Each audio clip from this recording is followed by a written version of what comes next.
putrefy, rot, spoil, and fester. Exile, do something! That's a waste of a flask.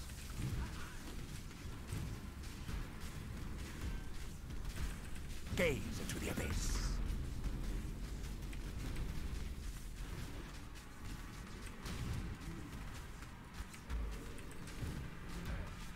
Gaze into the abyss.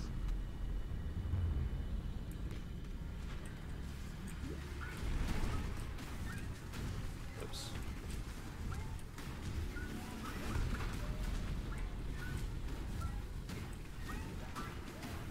Ring around the rosy time.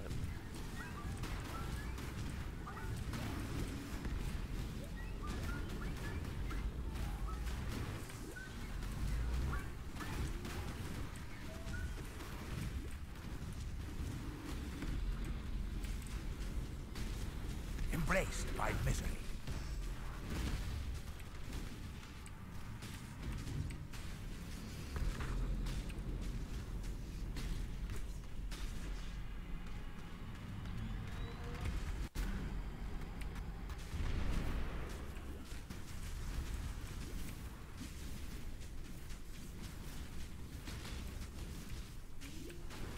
My mana is spent.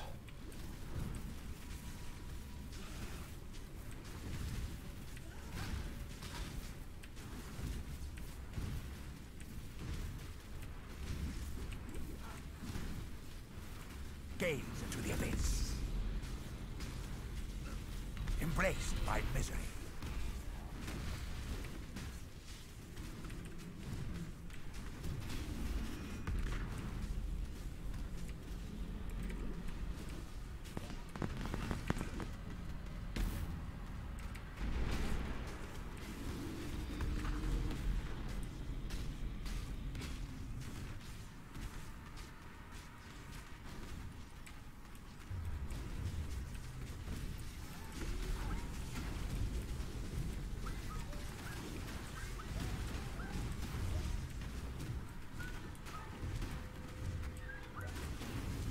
Man, my hands are sweating so much right now. In fact, they really shouldn't, because I don't have to do much to not die in this fight. Gaze into the abyss.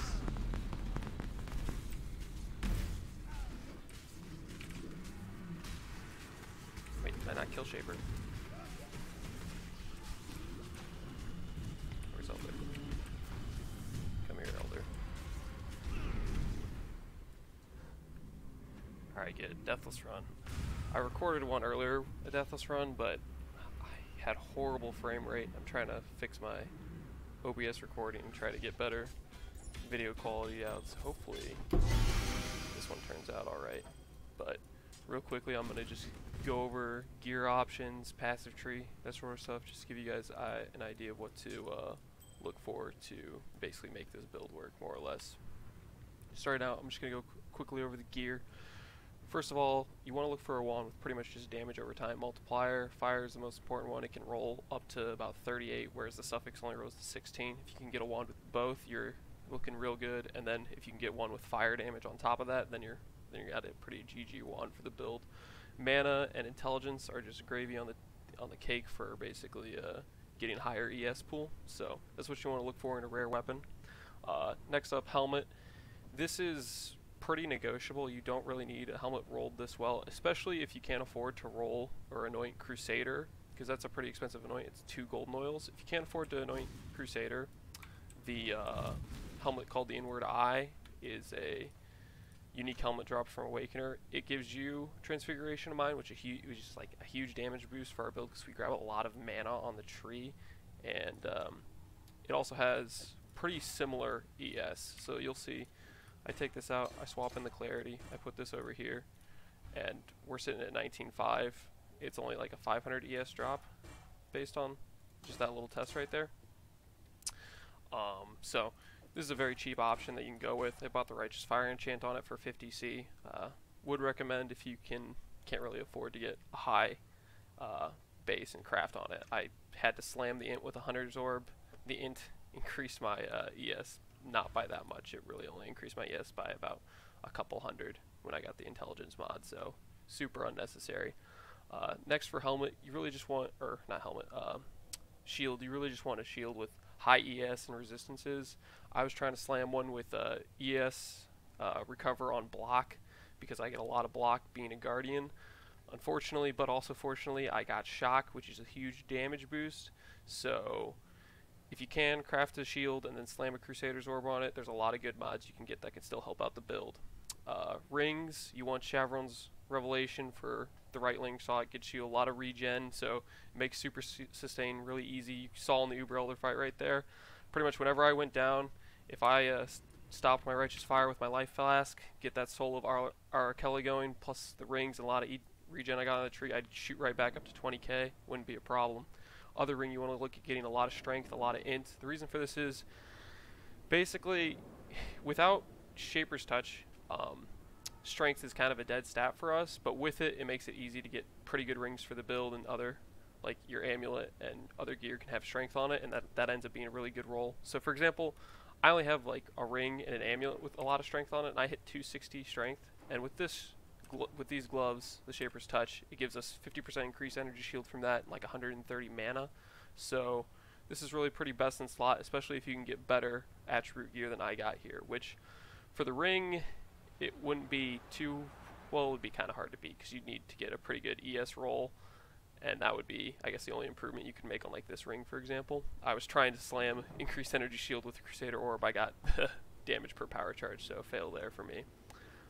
Amulet, this is basically just as good as a Astramentus, but actually it's like better because I get the damage roll, but I also lose, I end up having to put Dex.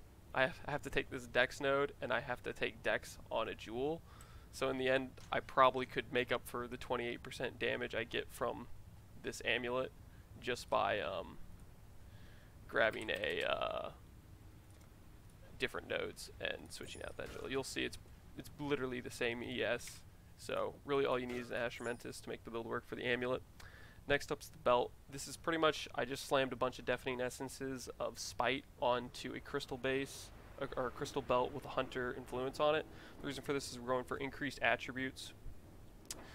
The reason I chose Hunter over Elder is simply the high tier attribute mod has a higher chance of rolling. So I'd recommend if you're going to try to make these yourself, do it with a Hunter base, not an Elder base.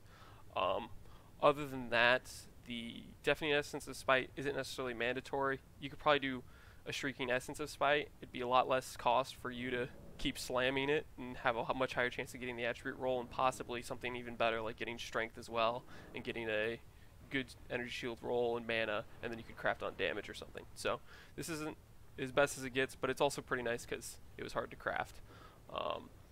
Next up are boots. You really just want a base with 2% regen, so just buy an ES Sorcerer boot base and then just craft it with dense fossils is really all you gotta do.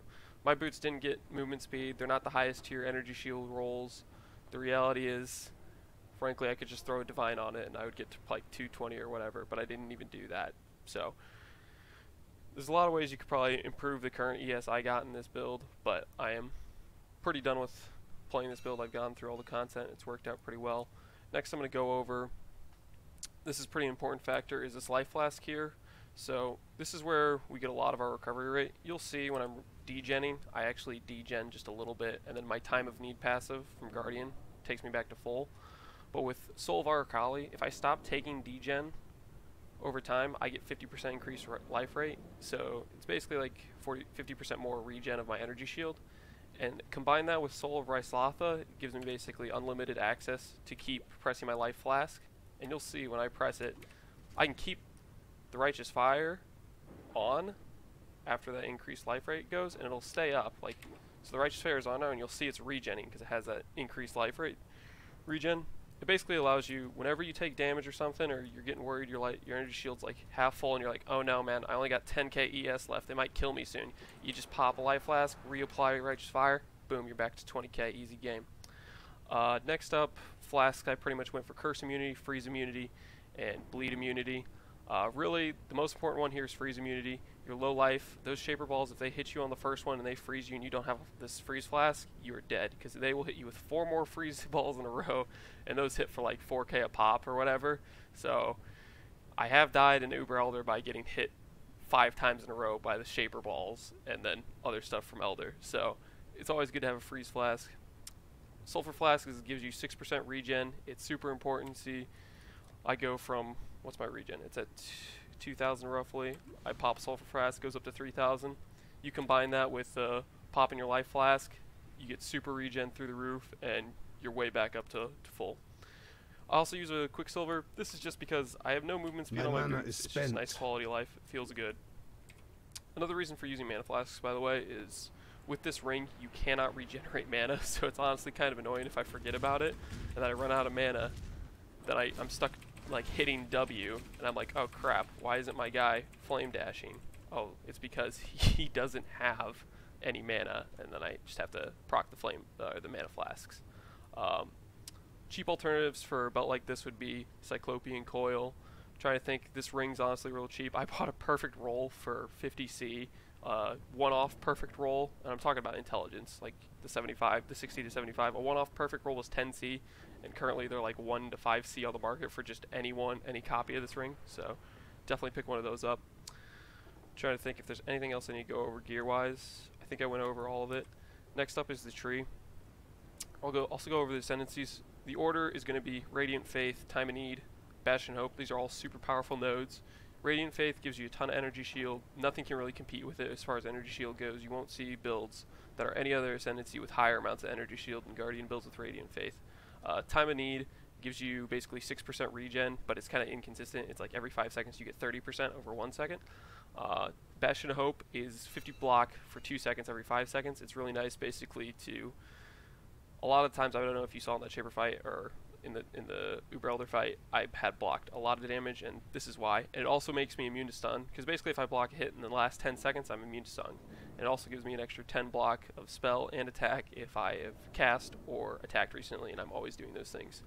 Now you could go for Harmony of Purpose here over Unwavering Faith if you want frenzy charges for more damage. You say, hey, I don't care about the extra 1.2 regen and 6 fizz reduction.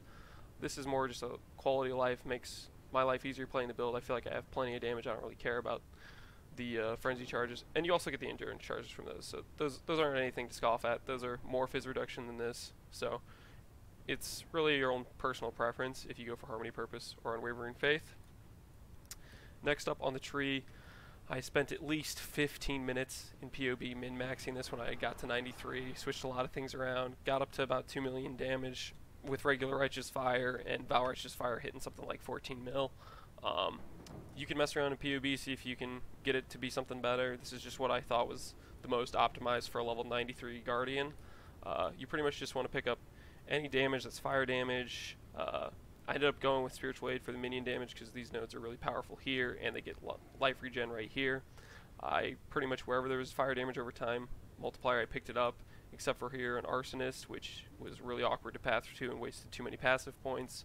You want Elemental Overload for 40% more damage if you crit recently, so I'm throwing down these Storm Brands, and they're cursing people with flammability, and they're basically getting me Elemental Overload. They're also hitting them with lightning damage, which lowers the enemy's resistance by 50. It's super important for degen builds to have elemental equilibrium. It's a huge damage boost. I guess I should go over links now. And I didn't go over the chest earlier because it's kind of special for links. With Righteous Fire, it doesn't have too many links that actually work for it. So in order to get one more Swift Affliction, in order to get another gem that actually works with Righteous Fire, you have to link Arcane Surge to Righteous Fire in order for Swift Affliction to support it, which is super convoluted and doesn't make too much sense. So for example here, you'll see on this Chevron's Wrappings, I have Arcane Surge in the chest with Swift Affliction. Once I take out this Arcane Surge here, it loses the Swift Affliction as well. So it's basically, if I'm mapping, I have this on because chaos damage is really annoying to get killed by, and so if I'm mapping, I have this on, easy peasy, runs through game, still can kill all content.